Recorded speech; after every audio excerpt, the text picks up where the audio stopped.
Tukiachana na hayo mtazamaji, ni kwamba watuhumiwa watatu wanaokabiliwa na mashtaka ya kumuua mbunge wa Kasipul Charles Ong'ondo Were wamekana mashtaka haya na wataendelea kuzuiliwa kwa siku 30 wakisubiri maelekezo zaidi ya mahakama. William Imoli Shigali, Edwin Oduoi Odhiambo anayejulikana pia kama Machwani na Ebel Ochieng anajulikana kama Dave Kalo walifikishwa mbele ya jaji Diana Kavedza hii leo ambapo walikana mashtaka mauaji.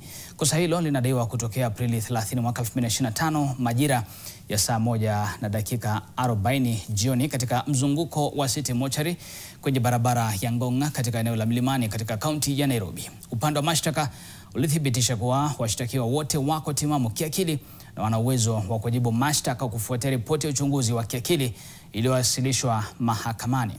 Uliomba mahakama upande wa mashtaka kutowapa dhamana watuhumiwa hao watatu, ukitaja sababu za kiusalama, hatari ya wao kutoroka pamoja na uzito wa mashtaka yanayowakabili.